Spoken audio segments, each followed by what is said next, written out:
Breaking news. ఏపీలో land scam ఆరోపణలు కలకలం రేపుతున్నాయి. విజయవాడ సమీపంలోని ఇబ్రహీంపట్నం కేంద్రంగా 700 కోట్లకు పైగా విలువైన ఆస్తులను కొందరు కొట్టేశారంటూ సీఎం చంద్రబాబుకు ఫిర్యాదు చేశారు.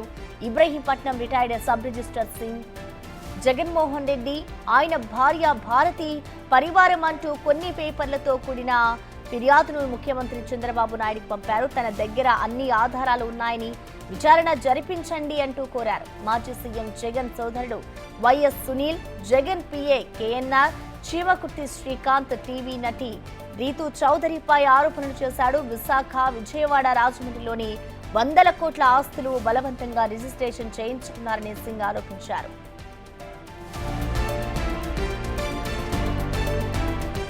ఏపీ ల్యాండ్ స్కామ్ కేసులో కొత్త ట్విస్ట్ నెలకొంది. బిగ్ టీవీతో అసలు విషయం చెప్పుకొచ్చారు చీమకుర్తి శ్రీకాంత్. ఆస్తులున్నాయని నిరూపిస్తే ఎవరికి రిజిస్ట్రేషన్ చేయమంటే వారికి చేస్తానంటూ సవాల్ విసిరారు. సింగ్ భార్య పేరు మీద 3.5 కోట్లు ఫిక్స్డ్ డిపాజిట్లు ఎలా చేశాడని ప్రశ్నించారు. తన భార్య రీతూ చౌదరికి తనకు వారసత్వంగా వచ్చిన ఆస్తులే రిజిస్ట్రేషన్ చేసినట్లు ఓ వీడియోను రిలీజ్ చేశాడు. తాను జగన్ భారతికి బినామీని కాదని, జగన్ సీఎంగా ఉన్నప్పుడే నాపై ఏసీబీ కేసు పెట్టినట్లుగా చెప్పారు. తనకు తెలియకుండా నాపై సింగ్ ఆస్తులు రిజిస్ట్రేషన్ చేయించినట్లు ఆరోపిస్తున్నాడు. ఆలయాన్ని అడ్డు పెట్టుకుని అక్రమంగా సంపాదించాడని ఫైర్ అయ్యారు. అన్న, నేను ఏదో ఇబ్రహీంపట్నం సబ్ రిజిస్ట్రార్ దగ్గర నుంచి నేను డబ్బులు తీసుకున్నాననే, అతను నాకేదో 700 కోట్ల రూపాయల ఆస్తులు చేశాడనే మీరు టీవీలో వేస్తున్నారు. దాన్ని నేను చూసి చాలా బాధపడ్డాను. ఇంకోటి ఏంటంటే, sub registrar Ibrahimpatnam sub registrar అనేవాడు నాకు స్నేహితుడు. ఇబ్రహీంపట్నం సబ్ రిజిస్ట్రార్ అనేవాడు సీఎం గారికి లేఖ రాశారు అంటే అది నాకు ఆయన ఎందుకు రాశారనేది నాకు తెలియదు. ఇంకోటి, నా భార్య పేరు మీద ఉన్నటువంటి ఎవరైతే రీతూ చౌదరి ఉన్నారో ఆ రీతూ చౌదరి మీద ఉన్నటువంటి ఆస్తులు నాకు కూడా టోటల్గా నా పూర్వాజితం, మా నాన్నగారి నుంచి నాకు వచ్చిన ఆస్తులు. కావాలంటే మీరు ఏదైతే మీ దగ్గర డాక్యుమెంట్స్ ఉన్నాయో అవి ఒకసారి వెరిఫై చేసుకోండి. ఇంకొకటి, ఇబ్రహీంపట్నం సబ్ రిజిస్ట్రార్ సింగే నాకు 40 లక్షల రూపాయలు బాకీ ఉన్నాడు. కావాలంటే మీరు చూడండి ఒకసారి, నాకు కావాలంటే నా బ్యాంక్ స్టేట్మెంట్స్తో సహా మీరు వెరిఫై చేయండి. ఇంకోటి, నేను జగన్మోహన్ రెడ్డి గారికి, వైఎస్ భారతిరెడ్డి గారికి, వైఎస్ సునీల్ రెడ్డి గారికి నేను బినామీ అని చెప్తున్నారు. నా పేరు మీద 700 కోట్ల రూపాయల ఆస్తులు ఉన్నట్టు చెప్తున్నారు. నా పేరు మీద నిజంగా 700 కోట్ల రూపాయల ఆస్తులు ఉంటే డైరెక్ట్గా నేను మీ దగ్గరకు వచ్చి మీరు ఎవరి పేరు మీద రిజిస్ట్రేషన్ చేయమంటే వాళ్ళ పేరు మీద రిజిస్ట్రేషన్ చేస్తాను. మేము ఫస్ట్ నుంచి ఇన్కమ్ ట్యాక్స్ పే చేసే కుటుంబం మాది. మా ఫాదర్ దాదాపు ఒక 40 ఇయర్స్ నుంచి కాంట్రాక్ట్ చేసిన వ్యక్తి, నేను రియల్ ఎస్టేట్ చేసిన వ్యక్తి, నేను కాంట్రాక్ట్ చేసిన వ్యక్తి, నేను వైన్ షాపులు చేశాను, ఇసుక సిండికేట్లు చేశాను. నేను వ్యాపారంగా ఎదిగిన వ్యక్తులు మేము. నేను కానీ మా కుటుంబంలో అందరి వ్యక్తులు కూడా ఇన్కమ్ ట్యాక్స్ పే చేసిన వ్యక్తులు మేము. ఇబ్రహీంపట్నం సబ్ రిజిస్ట్రార్ ఏదో లెటర్ పెట్టాడని నన్ను, నా కుటుంబాన్ని ఇలా రోడ్డుని ఎక్కిచ్చేసే సిచ్యువేషన్ అనేది నాకు చాలా బాధగా అనిపించింది. నిజంగా నా దగ్గర 700 కోట్ల రూపాయల ఆస్తులు ఉన్నట్టు మీరు నిరూపించగలిగితే నేను లైవ్లో మీరు ఎక్కడికి రమ్మంటే నేను అక్కడికి వస్తాను.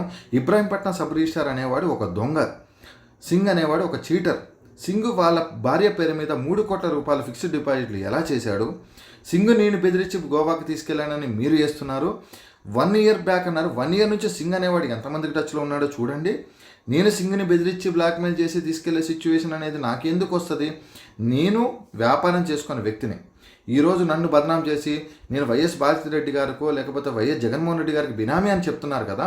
2000 వైసీపీ గవర్నమెంట్ ఉన్నప్పుడే, వైసీపీ సజ్జల రామకృష్ణారెడ్డి గారు, జగన్మోహన్ రెడ్డి గారు గవర్నమెంట్ ఉన్నప్పుడే నా మీద కేసు వేశారు. నా మీద కేసు వేసినప్పుడు నాకు, నా కుటుంబ సభ్యులు ఉంటే ఆస్తులు ఆ రోజే ఫ్రీజ్ చేశారు. ఈ రోజు వరకు నా కుటుంబ ఆస్తులు ఏ రోజు అన్ఫ్రీజ్ చేయలేదు. నేను ఏసీబీ డీజీ గారికి లెటర్ పెట్టాను. అప్పుడున్న ఏసీబీ డీజీ ఎవరైతే ఉన్నారో వాళ్ళకి లెటర్ పెట్టాను. సింగ్ అనే వ్యక్తి నన్ను వాడుకున్న వ్యక్తి. సింగ్ అనే వ్యక్తి నా స్నేహితుడు కాబట్టి పలానా వెళ్ళి వాళ్ళ దగ్గరికి వెళ్ళి మాట్లాడు, వెళ్ళు, ఈ పలానా తీసుకెళ్ళి మాట్లాడు, వెళ్ళు అంటే నేను మాట్లాడిన వ్యక్తినే తప్ప నాకు వ్యక్తిగతంగా కానీ ఎవరితో నాకు ఎవరింటి బినామీ ఆస్తులు కానీ నేను ఎవరిని బెదిరించినట్టు కానీ దైవ సాక్షిగా నేను ప్రమాణం చేసి చెప్తున్నాను. మీరు ఎక్కడికి రమ్మంటే నేను అక్కడికి వచ్చి ప్రమాణం చేయడానికి నేను రెడీగానే ఉన్నాను. అట్లాగే సింగ్ను కూడా రమ్మనండి, తన కుటుంబ సభ్యులను రమ్మని. ఈరోజు ఏదో అతను తప్పించుకోవడం కోసము, అతను ఏదో దేవాదాయాల ఆస్తుల కోసం గుడిని ఆక్రమించారు, గుడిని ఏదో చేశారని మీరు అంటున్నారు కదా.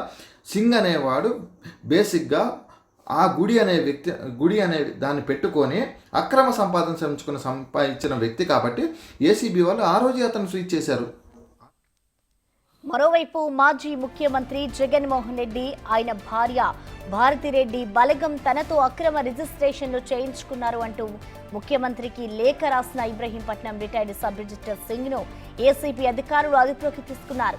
రహస్య ప్రాంతంలో విచారణ చేస్తున్నారు. రాష్ట్ర వ్యాప్తంగా విచారణ జరగాల్సి ఉంటుందని 2 రోజుల్లో పూర్తి వివరాలు తెలుస్తాయని భావిస్తున్నారు.